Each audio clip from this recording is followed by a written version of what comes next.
से लड़ रहे हैं। किसी न किसी तरीके का पेट संबंधी समस्या उनके पास में या उनके परिवार में किसी न किसी व्यक्ति को बनी हुई है। और इसके साथ साथ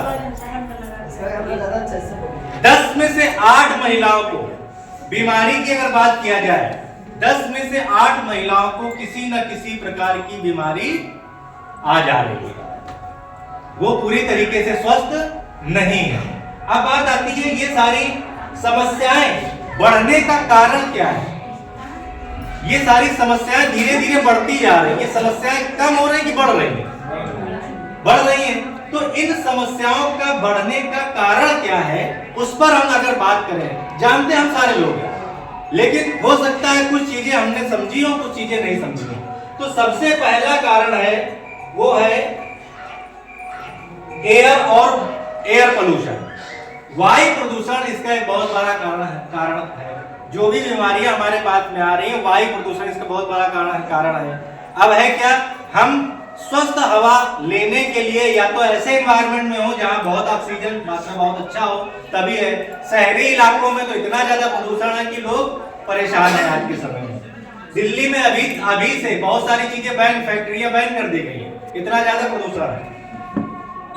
तो पहला कारण तो ये है। इसके अलावा दूसरा कारण जिससे कोई भी अछूता नहीं है, चाहे वो गांव में रह रहा व्यक्ति हो, चाहे वो शहर में रह रहा हो व्यक्ति, वो है हमारे खेतों में यूज होने वाला फर्टिलाइजर और यूज होने वाला पेस्टिसाइड केमिकल। यहां पर हम जितने भी लोग हैं, खाना सब लोग खा रहे हैं, फल सब लोग खा रहे हैं, खाते हैं कि नहीं खाते हैं? लेकिन आप कभी इस बात पर विचार कीजिए कि जो चीजें हम मार्केट से या अपने खेत में उगा रहे हैं आज के समय में, वो कितने ज्यादा हार्मफुल केमिकल से गुजरकर हम तक वो पहुंच रहा है। हर प्रकार का सब्जियों में इतना ज्यादा पेस्टिसाइड, आप अगर देख लें तो उसको खाना पसंद नहीं करेंगे, तो सब्जियां ऐसी है। लेकिन मजबूरी क्या करें, ऐसा तो है नहीं नमक रोटी कोई खाएगा। तो हर चीज में फर्टिलाइजर और पेस्टिसाइड का इस्तेमाल इतना ज्यादा बढ़ गया है कि कुछ राज्यों में तो पूरी तरीके से केमिकल बैन कर दिया गया है। भारत के कुछ राज्यों में पूरी तरीके से केमिकल को, फर्टिलाइजर को बैन कर दिया गया है। आने वाली समस्या में, क्योंकि बीमारी इतना ज्यादा बढ़ रही है, भारत सरकार के पास व्यवस्थाएं नहीं है इतनी सारी आगे चलकर बीमारियों को संभालने के लिए। तो आगे चलकर पूरी तरीके से फर्टिलाइजर भी बंद हो जाएगी।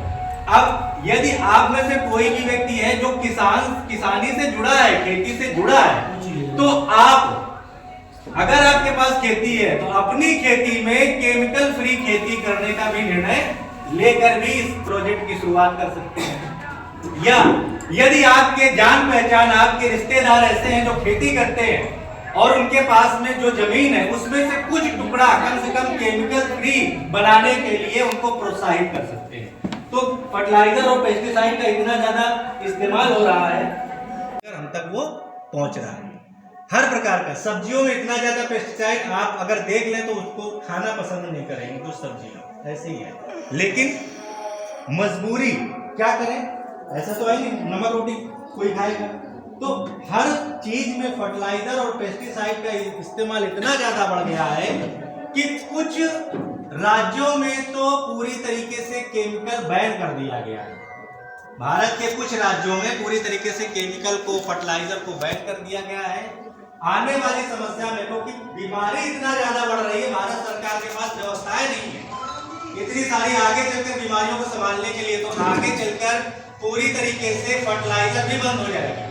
अब यदि आप में से कोई भी व्यक्ति है जो किसानी से जुड़ा है, खेती से जुड़ा है, तो आप, अगर आपके पास खेती है तो अपनी आप लोग, हम ये नहीं कहते आप इसको प्रोडक्ट यूज करिए, कुछ ना करिए, कम से कम एक बार आप लोग इसको लीवागेन जो मैंने यूज किया उसको एक बार यूज करके देखिए बस। और इससे ज्यादा मैं कुछ नहीं कहना चाहता हूँ। एक बार आप लोग यूज करिए बस।